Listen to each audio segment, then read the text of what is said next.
Nintendo Entertainment System. Don't believe the power. You will believe the control. Experience it for yourself. Next generation from Nintendo. Now you're playing with superpower.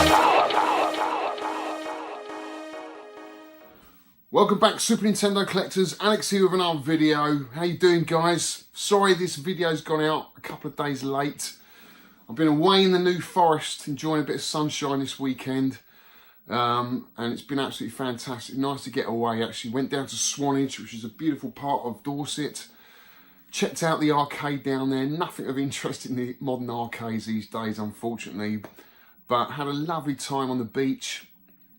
Walked around the old town centre. Absolutely amazing.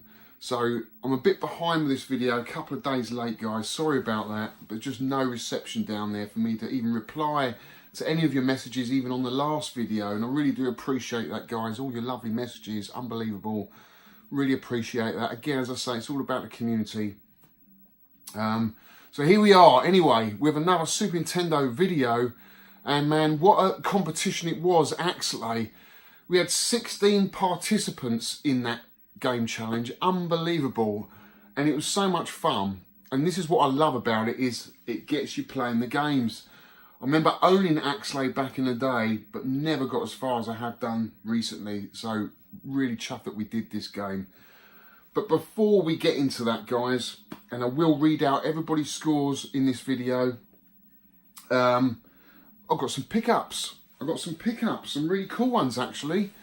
Really nice to see some games I haven't got pop up on eBay. It just seems like the same old stuff turning up, and I guess that's because my collection is grown a bit in the last 2 years. Obviously, the games that I haven't got don't pop up at all. It's always the ones that I have got, you know, your Metroids and your Super Marios. So it's nice to see some games come up. In Europe, 2 in Europe, 1 in the UK. This is a beautiful example of Return of the Jedi, a game that I've been looking for ages. I now have completed my Star Wars trilogy on the Super Nintendo, and what a fantastic box this is. It really is immaculate condition. Alright, it's got a label on the bottom there, but that will come off easy enough with a bit of label remover.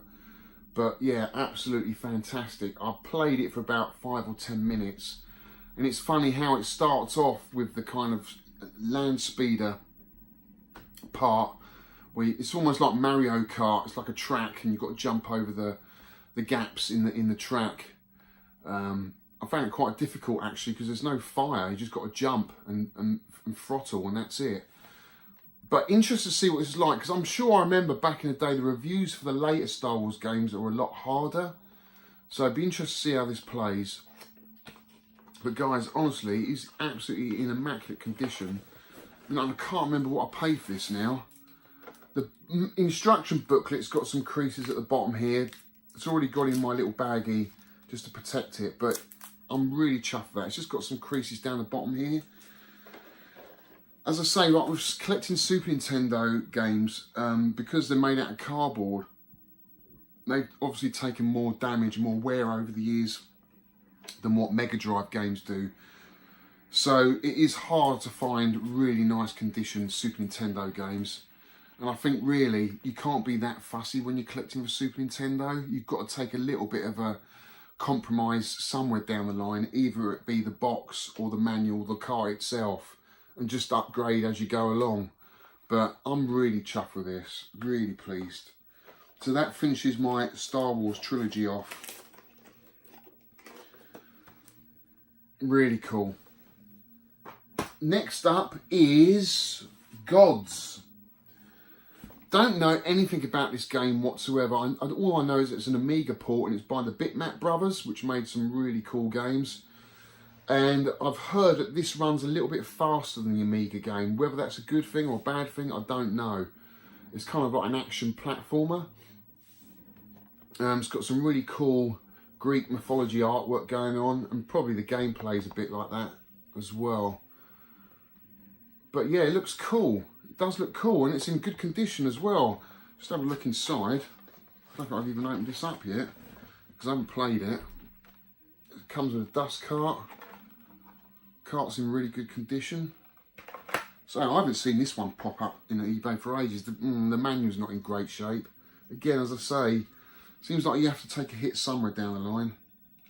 No artwork or screenshots in here. But yeah, still a very nice game to add to the collection. And I'm sure it's probably an above average game, is it? I'm not sure. It can't be that great. I would have known about it back in the day. But still, chuffed to get that. Next up is a game I've been looking for ages, guys. It's a game I used to have on my PAL system. And since I've started collecting for American NTSC, I haven't seen this come up at all. I've seen Japanese ones come up and they come up for what, 130, 150 quid. So it's quite a rare game on the Super Famicom region. It is Choplifter free, which is kind of like a Defender type game. Do you remember Defender in the arcade? So horizontal shooter left to right, and you've got to save the hostages or the people on the planet. Well, this is pretty the same, but obviously it's a war game and you're a helicopter and you've got to save the hostages. So you're in the middle of a war zone, you've got tanks shooting at you, you've got army guys coming down and parachute shooting you. Amongst all of that, you've got to rescue these hostages out of these houses. But before you rescue them, you've got to blow up the house that they're in, which is a bit strange, and then they all come out once it's blown up. I've played a little bit of it. It's really, really cool. I've heard there's some really cool end of level bosses in it as well. Whether this would make for a good game challenge, I'm not sure, because a lot of these Super Nintendo games I'm finding, they don't save the high score at the end. So you've got to be really quick with the camera just to get it out and take a picture of your score just before you die, which is not the best thing, is it? When you're trying to, you know, stay alive. But yeah, it's really, really cool. Completely different box art than the PAL version. But you know, guys, this game turned up in the most flimsy box I've ever seen, just wrapped in tissue paper. It was completely collapsed. Have a look at this box. Unbelievable. I mean, you know, who sends a Snes game in a box like that? So what happened, because it had crushed, this end bit here's got a big fold in it, so it's obviously it's been crushed at the end there. So I emailed the seller, I said, look, I'm not happy the way this has turned up, the way it's been packaged, and as a result, it's been really badly damaged. I want some sort of refund. He said, well, what do you want, 10%? Will that do? I said, no, not really. That doesn't really reflect in the damage. I said, I want 20%.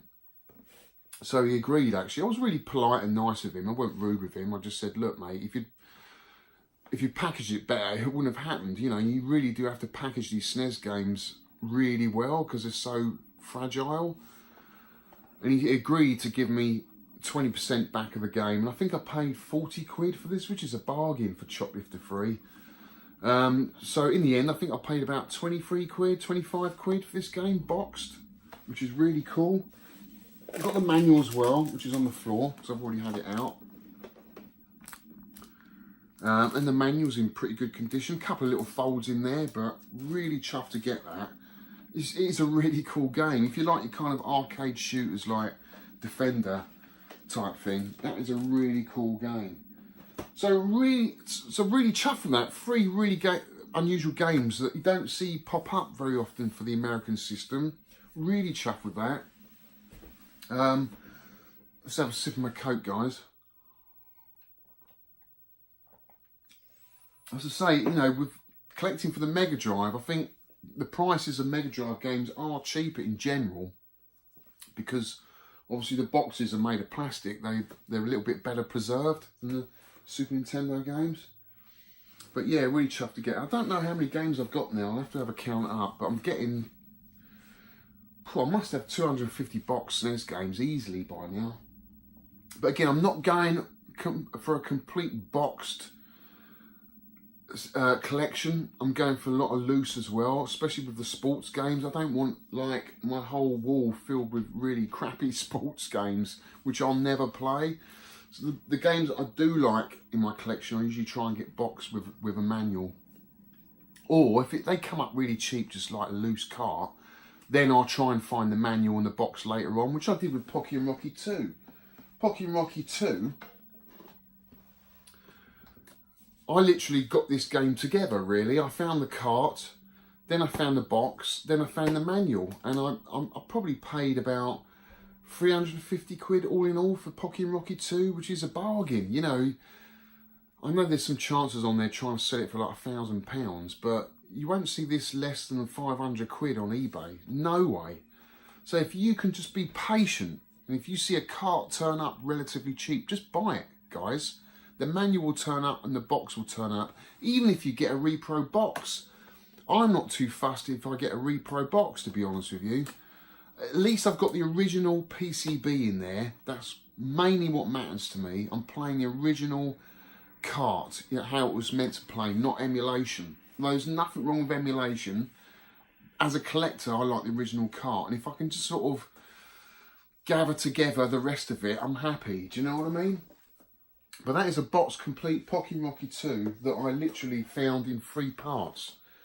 So there's a little tip for you guys, you know, just because you see just the manual on its own, just grab it. If it's cheap, grab it, and then the rest will come later. So anyway, let's get on to this week's game challenge, which was Axelay.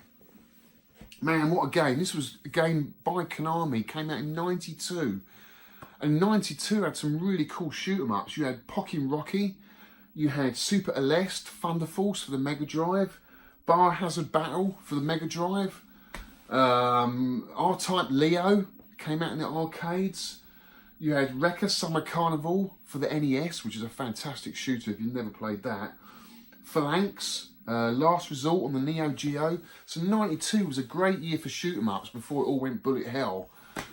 So yeah, Axelay had a lot of competition in 92, and that's a good thing. You know, out of competition comes great things. And Axelay is an awesome game, guys. It really is. Back in the day, I owned the cart, but I probably only got to the 2nd level. I don't remember getting any further than that. I don't know why. I don't know. It's different when you've got a competition. You're competing with each other. It just gets you going, gets your blood going. You're just like, I've got to beat his score. You know what I mean? Especially if they're mates. So let's just get into the game. I mean, the graphics, absolutely unbelievable. Especially on the first level, where you've got that kind of weird parallax scrolling that kind of tumbles. It gives that effect that you're moving forward. I've never seen that before. I've seen parallax scrolling in the background to give you depth of distance, but not to give you a sense of movement going forward. I think that the graphics are absolutely amazing. The parallax scrolling is absolutely incredible. The music on the first level as well, man, that tune just stayed with me. I had it in my head. I've still got it in my head. This tune, you know, it's just absolutely incredible. And the end of level boss, which was that spider thing. Do you remember the spider thing at the end? I really struggled with that to begin with, but then as soon as you learn the kind of patterns and where to sit in the game, you can literally just sit underneath it in the middle. And I usually use the big firepower, not the one that's spread it around like that. I can't remember what it's called. Just kept shooting in the middle and then just dodging the spider's bullets as they shot from every angle at the side. It was pretty easy, pretty damn easy, but what a cool boss. And you know, what I've noticed in this game is just so many different types of enemies. You know, it never gets boring. Level 2, this was a surprise. Suddenly it goes into a side-scrolling shoot-'em-up. And again, absolutely awesome. Enemies coming out from every angle. You've got absolutely everything in that game. Honestly, it's so cool. And that end of level boss, that what do you call it? It's in here. It's the Ed 209 from RoboCop. How cool is that? But that was the easiest boss out of the lot. You literally just had to sit at the top and just bomb the hell out of it. Dead easy. But if you don't know how, you wouldn't know where to sit. But man, that's such a cool boss. So much atmosphere in the game as well. Really love that.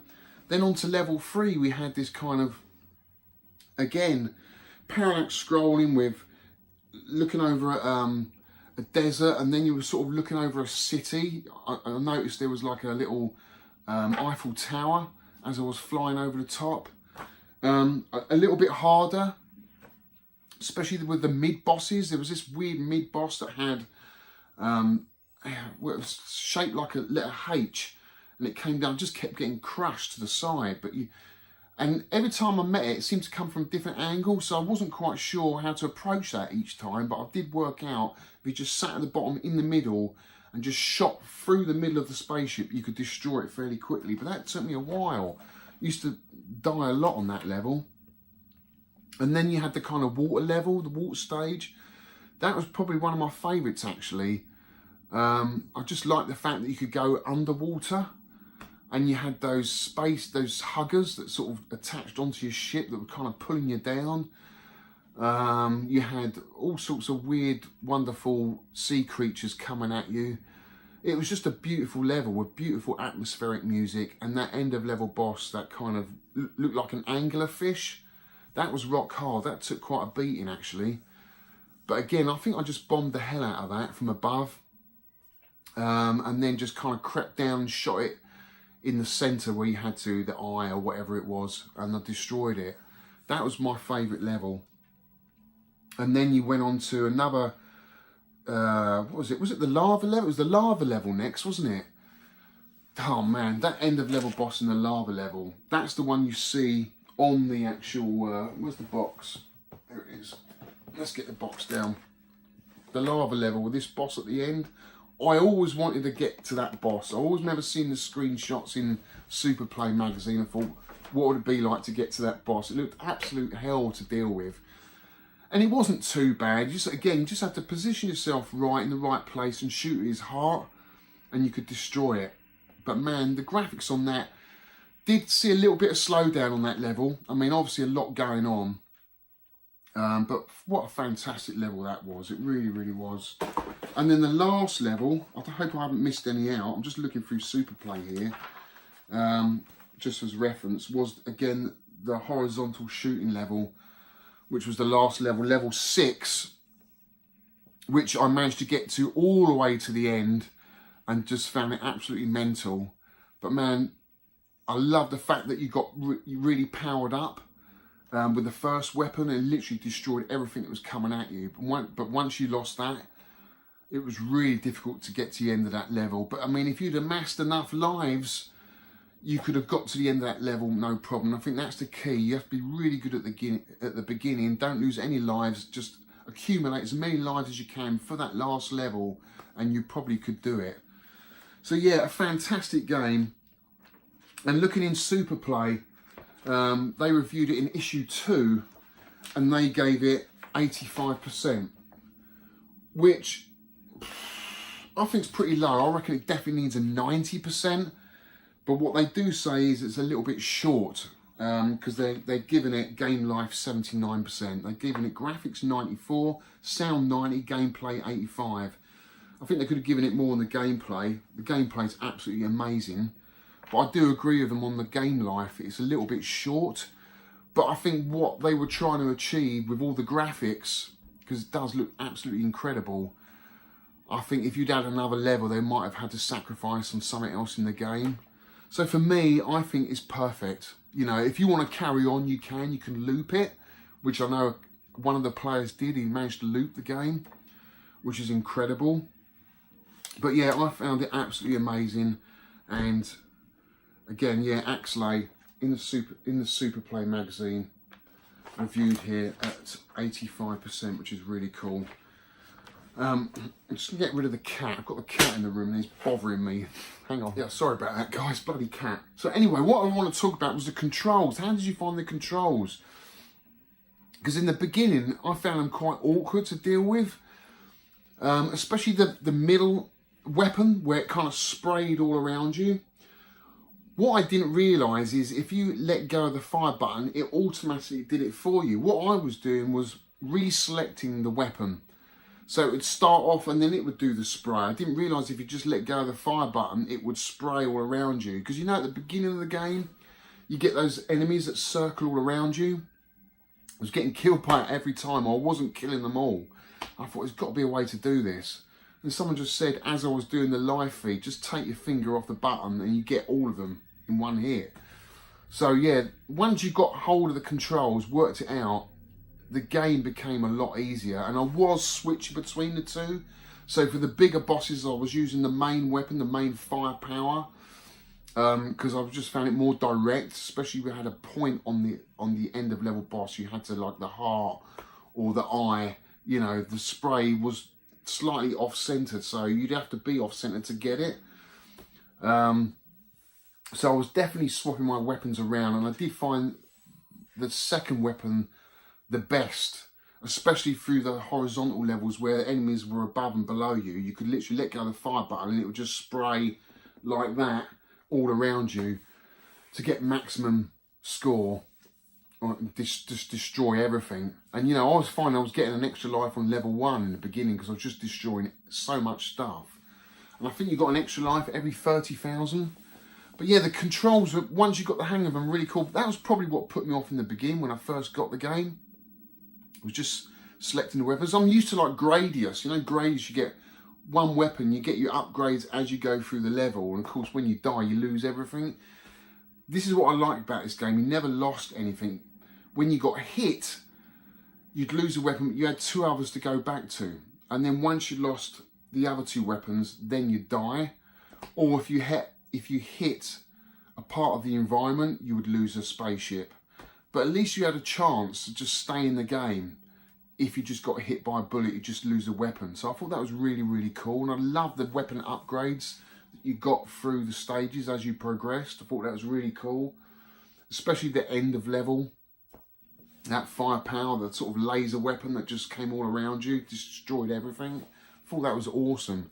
So the controls, even though a little bit awkward to get to grips with, once you got the hang of them, I thought they were brilliant.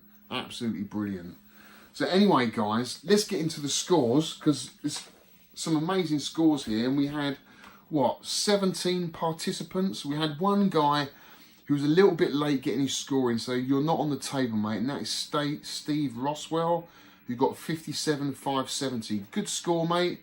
Thanks for participating in the game challenge, but I can't add you on the list because you're late, even though I'm late getting this bloody video up.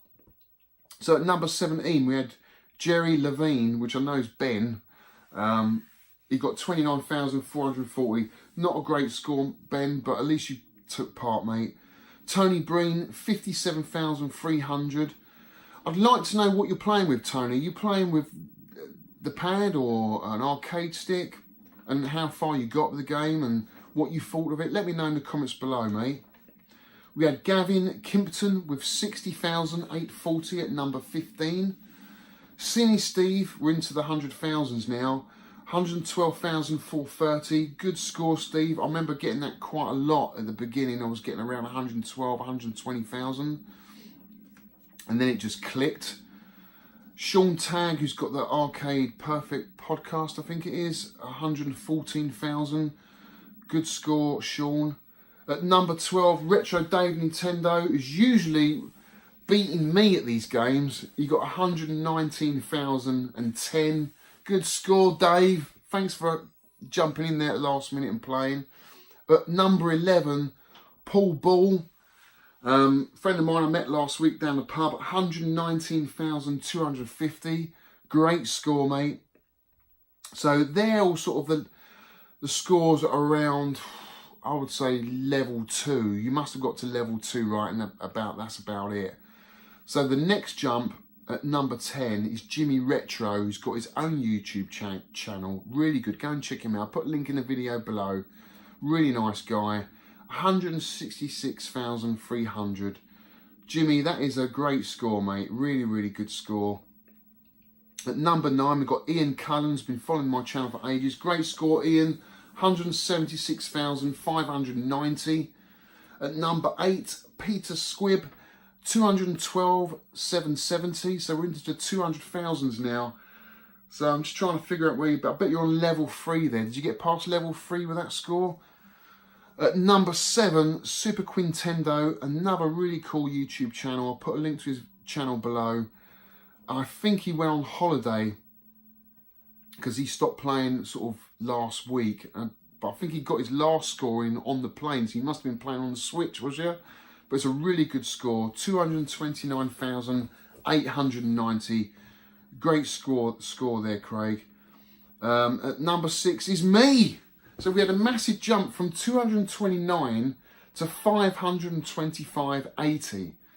So me at number 6, and I was at number 2 for ages, and I thought, I'm going to win this. I'm going to complete this. But then suddenly it all changed round in the second week, and then of course I had to go away, so I couldn't compete anymore. But I got, with that score, all the way to the end of level 6, right at the end of the game, just got demolished by the end of level boss. But I was really chuffed with that score, 525,000. And Dave Lightfoot is a friend of mine, managed to just clinch it, beat me with 561,000. So Dave, I don't think you finished it either with that score, because it seems like there's a big jump with scores once you finish the game, once you completed it. But Dave, awesome score at number 5, mate. Really, really good score. And then I can't believe this, Cybersnake7. Jay, you beat me. Can't believe this, because I don't believe it now. He was saying to me, oh, I can't get to grip this great game. Just can't get to grips. I'm getting really fed up with it. And then all of a sudden, he just comes out with this score, 595,080. And he's at number 4. Jay, man, that is unbelievable. So I'm guessing, like me, you got all the way to the end of the game, got to the end of level boss and just got destroyed. But man, that is a fantastic score. And I reckon all of us there that got 500,000 got to that stage, and I reckon all of us could beat it easily if we just stuck at it, you know. So then we're into really massive scores now. This is the top 3, and I reckon all these guys finished the game.